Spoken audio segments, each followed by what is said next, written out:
6 meses atrás, o Caio Dantas fez uma sugestão de tema aqui para o canal num comentário do meu vídeo número 108, que é um vídeo que fala sobre a transição entre o violão clássico e o violão popular, ou vice-versa. Caio, desculpa, foram 6 meses para te responder. Aqui está o vídeo com uma apreciação, vamos dizer assim, do meu ponto de vista sobre a questão que você coloca. A questão é sobre tocar em público e sobre uma discrepância que a gente tem assim, entre o que a gente escuta quando toca em público e aquilo que a gente escuta quando está na nossa sala, ou no nosso estudo, nas nossas aulas, quando a gente está estudando em casa, né? Achei um tema bastante interessante e te agradeço muito pela contribuição ao canal. Tá? É esse tipo de iniciativa que sustentou a produção desse canal durante muito tempo. Porque para mim é importante esse feedback de vocês. Né? Eu tenho as minhas próprias questões com a minha arte, com o meu trabalho, mas as questões das pessoas que usufruem desse trabalho são infinitamente mais interessantes do que as minhas, pelo menos para o contexto e para o tipo de propósito deste canal. Tá? Então vamos falar sobre essa questão agora. Bom dia, boa tarde, boa noite. Meu nome é Luciano Moraes, eu sou doutor em música pela Universidade de São Paulo. Esse é o canal Conversa de Violonista. Vocês já tiveram uma ideia de qual é o tom geral desse canal, né? E então, como eu disse, tocar em público, ou mais a diferença entre tocar em público e tocar em casa, e por que algumas pessoas sentem que existe uma diferença muito grande entre os resultados obtidos em casa e os resultados obtidos em público, tá? Antes de mais nada, eu quero dizer que eu me incluo entre essas pessoas, tá? Que notam uma brutal diferença entre tocar em casa e tocar em público. Então o Caio Dantas não precisa se sentir assim isolado nessa situação, tá? Quando eu estava elaborando o roteiro para fazer esse vídeo, vocês imaginam isso, né? Que todo vídeo na internet é feito com base em um roteiro. Eu percebi que a forma como o Caio Dantas fez essa pergunta já é o roteiro do vídeo. Né, e já elenca ali os tópicos principais que a gente precisa discutir para abordar essa questão. Tá? Ele diz que quando ele toca em público ele percebe muita diferença de resultado, né, entre o que ele produz em casa e o que ele produz no palco. Ele sente a música fora do tempo, sem expressão e como se nada fizesse muito sentido, assim, palavras que estão lá no comentário, né? A gente pode comentar cada um desses tópicos como sendo resultado de uma postura, tá? Em relação ao estudo em casa e a um quadro de expectativas que leva a uma determinada apresentação. Vamos comentar sobre cada um deles. Tá? Lembrando a comentários de dois pianistas extremamente importantes para a história da música, que é o Rubinstein e o Daniel Barenboim. O Rubinstein, Arthur Rubinstein, dizia que existe uma relação de continuidade muito íntima entre o seu estudo e a sua apresentação pública. Você toca em público do jeito que você estudou, diz Rubinstein. Tá? A maneira como você toca em público é a maneira como você estudou. Não existem surpresas no palco. Tá? Problemática essa afirmação, eu não vou contestar o Rubinstein, mas a gente precisa matizar essa forma como ele aborda a questão, tá? A gente precisa analisá-la com um pouco mais de calma, porque ela não é intuitiva, certo? Então eu não vou fazer aqui um comentário que vai né, desautorizar o Arthur Rubinstein, mas eu vou fazer alguns comentários que podem fazer a gente compreender essa afirmação de uma forma um pouco mais profunda. E o Daniel Barenboim, ele fala uma coisa interessante que eu quero usar como ponto de partida para a nossa reflexão. Ele diz o seguinte: a gente pode usar a música para lembrar e para esquecer. Tá? Ele diz isso naquele livro A Música Desperta o Tempo. E vocês vão encontrar ele falando isso em conferências, muitas aqui disponíveis no YouTube, em que ele faz uma explanação, né, a respeito da linguagem musical, mais ou menos nesses termos. Em suma, a música pode ser utilizada como algo para o qual nós canalizamos toda a nossa atenção, né? São, por exemplo, aquelas pessoas que, não sei se vocês já viram isso, que a gente está escutando uma música popular, né? Uma coisa do dia a dia e tal, e a gente quer embarcar na música, ou embarcar na canção, né? O que significa esse embarcar? Significa acompanhar o argumento dessa música. Agora vem aquela parte, agora vem aquele efeito, agora tem esse sinal de bateria, agora vem esse sinal de percussão, um timbre diferente, ou agora vem aquele momento que o cantor parece que embarga a voz, né? Eu me lembro de uma melodia da Elis Regina, Atrás da Porta, que ela é uma aula de possibilidades expressivas de interpretação, né? Ela realmente transforma a voz dela ao longo da canção, né? Quase que tentando encarnar realmente aquele personagem, né? Aquele estado mental que ela tá representando, né? Se ela sente isso ou não é uma questão, se ela sentiu isso ou não enquanto estava cantando já é uma questão para a gente abordar em um outro momento, mas o fato é que existem correspondentes sonoros a determinadas expressões, né? E esses correspondentes sonoros criam novidades ao longo da canção. Quando a gente está atento a esses componentes sonoros que estão relacionados à expressividade, o estado mental da gente, não sei se vocês sentem isso, vocês podem verificar isso em vocês, na experiência musical de vocês, mas é como se não existisse nada em volta de vocês, é como se a gente estivesse completamente isolado, né? E estivesse na plenitude da imersão do discurso musical. A gente está seguindo esse discurso musical como alguém que acompanha uma partida de futebol, ou como alguém que acompanha um jogo, né? Quer dizer, lance a lance. A gente está totalmente voltado para a percepção daquele fenômeno musical. Isso é a escuta, no sentido que eu já comentei aqui em um outro vídeo do canal. A diferença entre ouvir e escutar. Tá?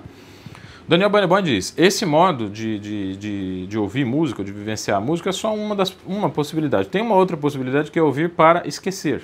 Que é aquele momento que a gente chega em casa, cansado do trabalho, um dia que deu tudo errado, estourado, está sem paciência para nada, a gente chega, se isola no quarto, tira o sapato por uma meia e coloca um CD, não sei se as pessoas fazem isso hoje, mas coloca na nossa plataforma de música digital, uma música ou uma canção que a gente gosta. Você vai ouvir um prelúdio do Chopin, por exemplo, ou Atrás da Porta, do Elis Regina, para esquecer o dia que você teve, para levar a cabeça a um estado mental de anestesia, tá? Ou a um estado mental de abandono, né? Quer dizer, esse isolamento do resto do mundo exterior que eu discuti na primeira forma de ouvir, né? Quer dizer, ouvir para lembrar, né? O ouvir para esquecer se vale dessa propriedade da música de isolar a gente do ambiente externo, tá? Mas nesse caso é o isolamento que é importante, não é o isolamento para ouvir a música que está diante da gente, tá? A gente usa a música como algo que pode tirar fazer a gente passar de um estado mental para outro, de um estado mental de tensão para um estado mental de relaxamento, tá? O Marcus Kaiser, né, tem uma produção interessante como fisioterapeuta.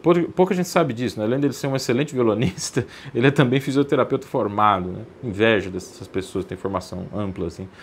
Mas ele tem um trabalho bastante interessante de medição de efeitos de músicas para tratamento de musicoterapia, né? A gente pode questionar a questão da musicoterapia porque ela precisa levar em conta também o gosto pessoal das pessoas e tal. Mas existe uma certa relação entre estados mentais e ritmos, principalmente, né, na pesquisa do Marcos Kaiser. Se eu entendi bem, tá? Marcos, se eu estou falando besteira, você me corrija aqui nos comentários.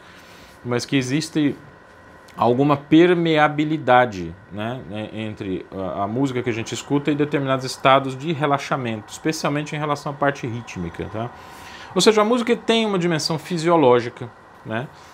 Por mais que os artistas se neguem a reconhecer isso, mas existe uma dimensão fisiológica na música que é justamente essa dimensão que entra em consideração, que entra em jogo, que está no centro, no momento em que a gente usa a música para esquecer. Aí, especialmente o Caio Dantas deve estar sem paciência agora, que o cara ia falar sobre tocar em público, né? O que tem a ver isto com a situação do estudante que se prepara para uma apresentação pública? É possível estudar esquecendo. E é possível estudar se lembrando. O trabalho com o instrumento musical se baseia na aquisição e no refinamento de reflexos condicionados. A partir do momento que a gente aprende uma música, essa música se torna uma memória corporal, é possível tocar essa música com diferentes graus de atenção ao que a gente está fazendo. Quer dizer, a música trabalha com uma espécie de sistema motor que ganha uma certa autonomia, tá? Mesmo que você não toque nenhum instrumento musical, normalmente você segura a sua escova de dentes do mesmo jeito, você segura os seus talheres do mesmo jeito, você faz mais ou menos os mesmos movimentos para fazer aquelas atividades cotidianas. Segurar um copo para tomar água, ir ao banheiro, esfregar o cabelo no momento do banho e tal. Essas atividades cotidianas, elas são um exemplo bastante interessante do tipo de reflexo adquirido que se torna autônomo pela memorização, que nós temos, que nós colocamos em jogo no momento de aprender um instrumento musical ou uma peça musical. Graças a essa autonomia a gente consegue tocar, mas é uma faca de dois legumes. É graças a essa autonomia também que é possível a gente tocar distraidamente. E aí vem a diferença central entre a sala da nossa casa e um palco público onde a gente vai se apresentar. No palco, tem pessoas prestando atenção ao que você está fazendo. Na sala, não tem. Qualquer erro que você cometa aqui na sala, você pode simplesmente esquecer. Né? Você não precisa usar esse erro para se lembrar, para acompanhar o passo a passo do que você está fazendo e aí voltar e corrigir aquilo. Você pode simplesmente esquecer e ignorar totalmente aquele erro e continuar desenvolvendo o conjunto de reflexos condicionados, repetindo aquele erro, incluindo aquele erro. Quando você chega no palco, surge uma situação nova que não tem na situação da sala da sua casa, que é essa situação da atenção. Ali, gente, no palco não tem escapatória. Você precisa prestar atenção ao que você está fazendo. E é uma situação bem bruta, né? Porque você precisa prestar total atenção ao que você está fazendo. Não tem mais nada acontecendo naquela sala, além da sua interpretação, além da sua execução. As pessoas estão voltadas para aquilo, estão fazendo silêncio para ouvir o que você está fazendo. Quer dizer, a única coisa que vai acontecer naquela sala é a sua execução. Então, tudo que você faz de bom e de ruim emerge. E se tratando de que a pessoa não seja uma psicopata, como ela está prestando total atenção àquilo que ela está fazendo, coisas eventualmente que não fazem muito sentido afetam o executante. E a pessoa começa a entrar numa bola de neve de afetação, né, sendo atingida sequencialmente, isso até o momento que você percebe que tem um monte de coisa que você não resolveu na sala de estudo e que estão ali, um aspecto do seu trabalho que você não prestou a devida atenção, tá certo? É uma explicação bastante simplória, né, mas que determina uma necessidade muito grande da gente organizar o nosso estudo em casa. É preciso a gente estudar em casa como se a gente estivesse tocando em público. Tá? O grau de atenção durante o estudo tem que ser o mesmo, justamente para a gente evitar essas surpresas bizarras que nos acometem no momento da apresentação musical. Agora, dizer isso é muito genérico, né? E aí é que eu remeto a vocês ao comentário no meu vídeo 108 do Caio Dantas, que a descrição do problema dele já é um roteiro suficiente que está tocando fora do tempo, certo? Muito bem, o andamento é um elemento muito central no que a gente chama de segurança na apresentação. Quando a gente vê um músico muito bom tocando, a gente vê que ele tem a gente costuma elogiar esse músico tocando, falando que ele tem muita segurança. Essa segurança é nada mais que brinca com esse tempo, que ele não se torna, que ele não move esse tempo de acordo com a sua necessidade. Quando eu tenho um acorde especial que tem que ser ouvido durante mais tempo, quando eu tenho uma passagem que precisa ser entendida de uma maneira diferente, não estou dizendo isso não. O bom músico, ele movimenta o andamento da sua execução somente para esse andamento, quer dizer, ele tem uma memória do andamento muito segura e muito precisa. Um elemento bastante aparentado à percepção da afinação. Se vocês pensarem com bastante cuidado, vocês vão notar uma coisa curiosa. A afinação é uma questão de vibração rítmica. Tá? Isso já foi dito por outros teóricos da música, né? Mas é sempre bom a gente recordar. Corda na quinta casa, essa corda vibra 440 vezes por segundo. Quer dizer, ela vai e corda na segunda casa vibra 220 Hz, ou seja, vibra 220 vezes por segundo. Essa é exatamente a mesma descrição que eu posso usar para falar do dobro desse tempo. Ou seja, se eu consigo perceber no meu tempo básico, e essas pequenas flutuações vão ser percebidas como insegurança. Mexa nesse pulso e volte para o mesmo pulso que ele iniciou, o pulso básico da...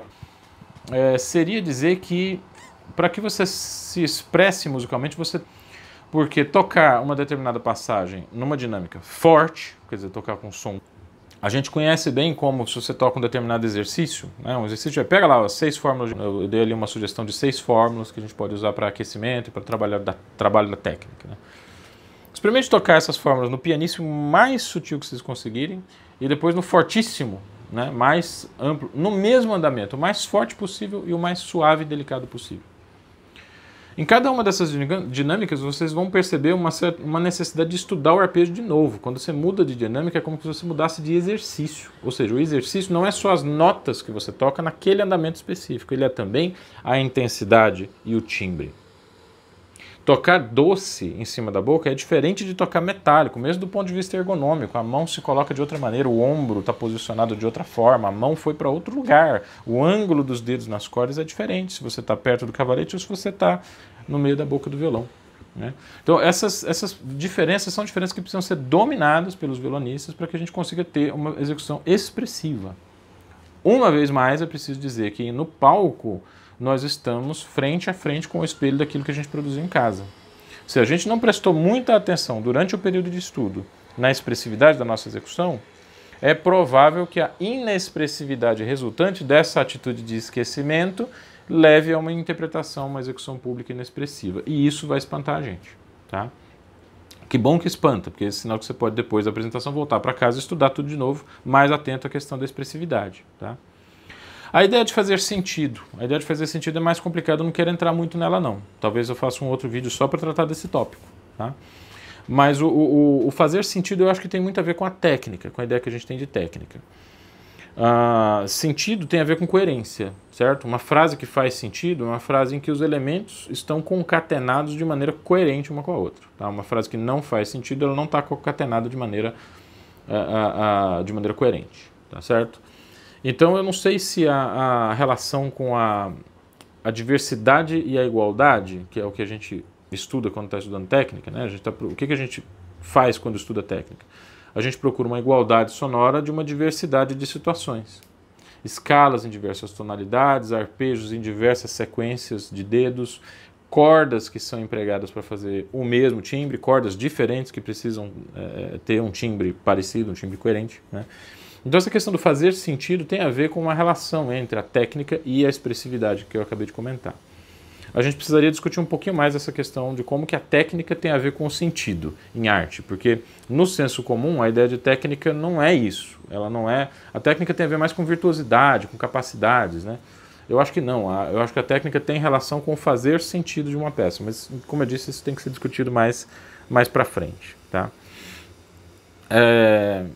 O que eu estou dizendo parece ser uma coisa muito simples, muito óbvia e muito imbecil também, né? Muito grosseira. É claro que não só o Caio Dantas, como a maioria das pessoas que já se debruçaram sobre esse problema, sentem, né, que existe uma relação entre tocar em público e o estudo em casa. Mas estressar esse ponto, quer dizer, fazer desse ponto algo mais importante do que o que a gente normalmente costuma atribuir, vai abrir caminho para a gente pensar em uma outra situação específica da apresentação em público, que também a gente não pode encerrar esse vídeo sem deixar de falar dela. A apresentação em público é necessariamente um momento em que a gente não produz tudo que a gente consegue produzir em casa, tá?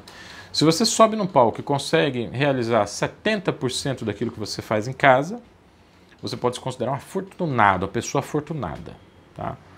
Minha professora costumava dizer que você precisa conseguir tocar assim 150% em casa, para que no palco você consiga 80%, 90%, tá? E os artistas que dizem que que conseguem fazer no palco o que eles fizeram em casa, isso só tem duas possibilidades para a gente analisar esse tipo de afirmação. Transformaram o ato de tocar em público em uma espécie de arroz com feijão, tá? Isso, né? De fato, essas pessoas podem realmente ter uma relação um pouco mais íntima entre aquilo que eles apresentam em público, entre aquilo que eles estudaram em casa e aquilo que eles apresentam em público. Mas essa não é uma possibilidade disponível a todos nós. Então a gente precisa lidar com a situação específica de tocar em público de uma maneira diferente. A expectativa da apresentação em público precisa ser clara e os professores precisam avisar os seus alunos disso. Não vai sair como em casa. Vai haver fatalmente uma perda. Vários elementos que vocês estudaram, que são importantes para vocês não vão conseguir fazer no público. Mas e não para esquecer. Evitem estudar o instrumento de vocês como alguém que simplesmente deixa a música. Você enviou essa música. A música sai é uma coisa muito passiva do ponto de vista do intérprete, que se refere àquela aquisição de reflexos condicionados que eu falei no começo. A gente não pode tocar só na base do reflexo condicionado. Você precisa controlar aquilo que você está fazendo para fazer com que a sua execução corresponda àquilo que você pensa. Uma última coisa, antes da gente encerrar esse vídeo, o papel da escuta do outro é fundamental nesse processo de construção da excelência na execução pública, tá? É preciso ter muita confiança no professor que te ouve semanalmente, tá? Tem que ter alguém que escute você. A semana tem uma razão para a semana durar 7 dias, tá? Eu não gosto de aula de 15 em 15 dias, eu já tem pouquíssimos alunos que fazem aula de 15 em 15 dias, eles estão avisados disso, mas o ideal é você ter realmente um acompanhamento semanal, senão até por períodos menores. O ideal para mim seria que os meus alunos viessem na minha casa ou por aulas online, né, de 4 em 4 dias, né, 2, 3 vezes por semana. Isso para mim seria o ideal. Mas, enfim, algumas limitações, né, se a gente não tem como contornar, a gente aceita essa periodicidade de 7 em 7 dias. Esse professor ou professora que te orienta nesse período semanal, né, tem fundamental importância, porque é uma escuta que não é a sua e na qual você confia. Tá? O professor ou professora precisa ser uma pessoa em que você confia. Você confia no feedback, sabe? Você confia de que se a pessoa diz assim, olha, eu estou ouvindo tal coisa que é diferente do que você está ouvindo, você precisa conseguir encontrar uma ponte de diálogo. Se você não consegue corresponder à própria percepção àquilo que o professor está dizendo, esse é um sinal de quebra de confiança. Tá? E é necessário que haja uma entrega, que haja uma parceria, que haja uma relação